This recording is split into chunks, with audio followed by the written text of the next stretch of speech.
ఇప్పుడే మీరు అన్ని ఛానల్ చూస్తున్నారు. మాజీ మంత్రి కేసీఆర్ గారు తనయుడు కేటీఆర్ గారు హైకోర్టుకు వెళ్ళిన ఎఫ్ఐఆర్ క్యాన్సిల్ చేయమని చెప్పి వెళ్ళిన పిటిషన్ క్వాష్ పిటిషన్ని హైకోర్టు కొట్టేసింది. ఇప్పుడు తెలంగాణ ప్రజల ముందు కేటీఆర్ గారు వారి నిజాయితీ నిరూపించుకోవాల్సిన అవసరం ఉంది. గతంలో కేటీఆర్ గారు అనేక సందర్భాల్లో చంద్రబాబు గారిని, రేవంత్ రెడ్డి గారిని, అనేక మంది బీజేపీ నాయకుల్ని, ఈ రాష్ట్రంలో అనేక మంది ప్రతిపక్ష నాయకుల్ని మీరు మీ నిజాయితీ నిరూపించుకోమని ఏ విధంగా చెప్పాడు, ఈరోజు కేటీఆర్ కూడా ఆయన నిజాయితీ ఆయన నిరూపించుకోవాలి. మిత్రులారా, మీరు ఈ కార్ రేస్ మొత్తాన్ని స్పష్టంగా ప్రజలు గమనిస్తున్నారు. ఈ డ్రామారావు గారు చేసే డ్రామాలు ఇంకా ప్రజలు నమ్మరు. ఈ కేసులో ప్రత్యక్షంగా మీ ప్రమేయం ఉంది. ఈ కేసులో మీరు తప్పు చేశారు. మొట్టమొదటిసారిగా మీరు ఏం మాట్లాడారు? ఇది ఒక లొట్ట పీస్ కేసు అన్నారు. ఈ కేసులో దమ్ము లేదన్నారు. ఇలాంటి కేసు ముఖ్యమంత్రి నువ్వు పెట్టేదన్నావు. అవును, డబ్బులు నేనే ఇచ్చా అన్నావు. ఏం పీకుతారో పీకండి, నా బొచ్చు కూడా పీకలేదన్నావు. ఈరోజు గడగడ గడగడ వణికిపోతున్నావు. అంత భయం ఎందుకు కేటీఆర్ నీకు? అంత భయం ఎందుకు పడుతున్నావు? ఒక్కటే విజ్ఞప్తి చేస్తున్నాం కేటీఆర్ గారికి, మీరు వాడుతున్న భాష గతంలో, ఇప్పుడు మీరు మాట్లాడుతున్న మాటలు తప్పు చేసిన వాడు భయపడే మాటలు తప్ప నిజాయితీ పడు మాట్లాడే మాటలు కావు అవి. తెలంగాణ పోలీసులు నమ్మనంటాం. 10 సంవత్సరాలు మంత్రిగా, ముఖ్యమంత్రి కుమారుడుగా ఈ రాష్ట్రంలో పరిపాలన సాగించి, ఆ రోజు మా పోలీసులు పెద్ద ఇంటర్నేషనల్ లెవెల్లో విచారణాధికారులుగా అవార్డులు ఇచ్చి, ఈరోజు వాళ్ళు పనికిమాలిన పోలీసులు ఎట్టంటావు కేటీఆర్? అసలు నోరా తాటిమాట. నీకు ఒకటి స్పష్టంగా చెప్పదలుచుకున్నాం. ఈ కేసులో మీరు 48 కోట్ల రూపాయలు ట్రాన్స్ఫర్ చేసి నిజం కాదా? ఈ కేసులో అగ్రిమెంట్ కాకుండానే డబ్బులు ట్రాన్స్ఫర్ చేసే అధికారం మీకు ఎవరిచ్చారు? పరిపాలన అనుమతి లేకుండా, ఆర్థిక అనుమతి లేకుండా, కేబినెట్ అనుమతి లేకుండా మీరు స్వయం నిర్ణయంతో ఆ డబ్బులు ఇచ్చారు. మీరు హైకోర్టుకి వెళ్ళండి, సుప్రీంకోర్టు నుండి అంతర్జాతీయ న్యాయస్థానానికి వెళ్ళండి, మాకు ఎటువంటి అభ్యంతరం లేదు. కానీ చట్టాన్ని గౌరవించండి, మీ నిజాయితీ నిరూపించుకోండి. మీరు చెప్పినట్టుగానే నేనే డబ్బులు ఇచ్చానని చెప్పారు కదా, అధికారులకు సంబంధం లేని చెప్పారు కదా. మీరిచ్చిన డబ్బులతో, మీరిచ్చిన ఈ అవినీతితో ఏ విధంగా హైదరాబాద్ నగరం ఖ్యాతి పెరిగింది, ఏ విధంగా హైదరాబాద్ నగరం ప్రపంచ స్థాయి నగరంగా తీర్చిదిద్దామన్న ప్రయత్నంలో నేను డబ్బులు ఇచ్చానని చెప్పావు. నువ్వు చదువుకున్న వ్యక్తివి, అమెరికాలో పనిచేసిన వ్యక్తివి. అలాంటి వ్యక్తివి నువ్వు, మీరు స్వయం నిర్ణయంతో ఒక రూపాయిని, భారతదేశ కరెన్సీని విదేశీ కరెన్సీగా రిజర్వ్ బ్యాంక్ అనుమతి లేకుండా మార్చొచ్చా? ఆ చిన్న విచక్షణ జ్ఞానం కూడా నీకు లేకపోయా?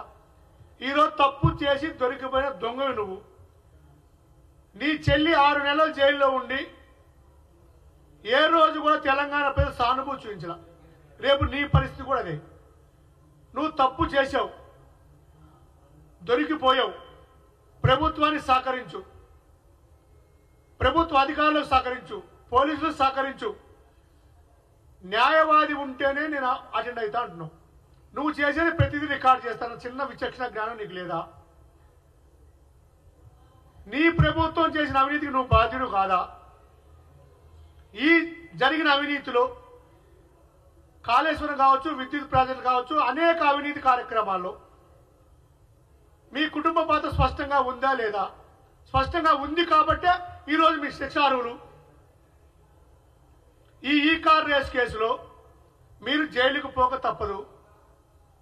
మీరు ఎన్ని డ్రామాలు ఆడినా, మీ డ్రామారావు గారి కేటీఆర్ పేరు రామారావు నుంచి డ్రామారావుగా మార్చుకున్నా సరే ఈ కేసు మిమ్మల్ని వదిలిపెట్టదు, ఎటువంటి సందేహం లేదు.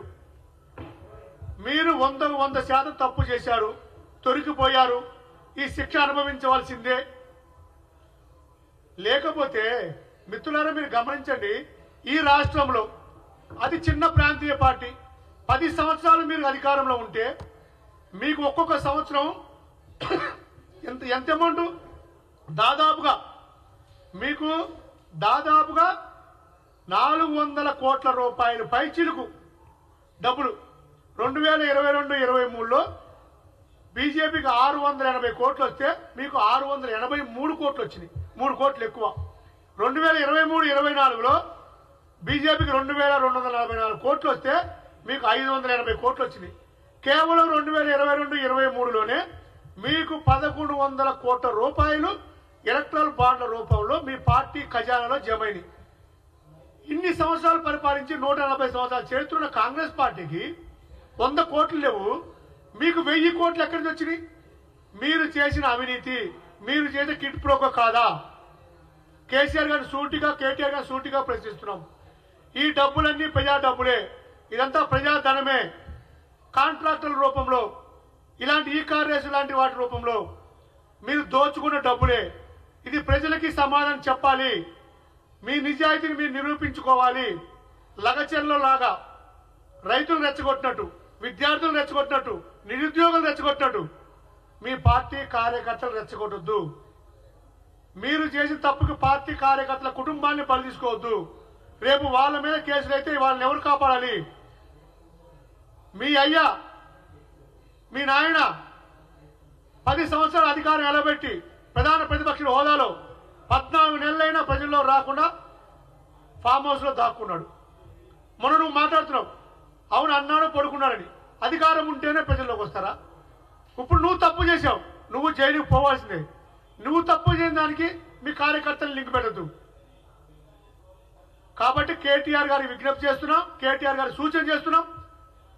మీరు మీ నిజాయితీ నిరూపించుకోండి. మీరు ప్రభుత్వ అధికారులు సహకరించండి, ఏసీబీకి సహకరించండి, ఈడీకి సహకరించండి. ఈ వేదిక నుంచి ఇంకోటి డిమాండ్ చేస్తున్నా, కేటీఆర్ గారి ఇంట్లో సోదాలు చేయండి, ఆ పేపర్లన్నీ సీజ్ చేయాలి. కేటీఆర్ గారి పాస్పోర్ట్ కూడా సీజ్ చేయాలి. కేటీఆర్ గారికి అంతర్జాతీయ సంబంధాల ప్రకారం ఏ దేశమైనా పారిపోవచ్చు.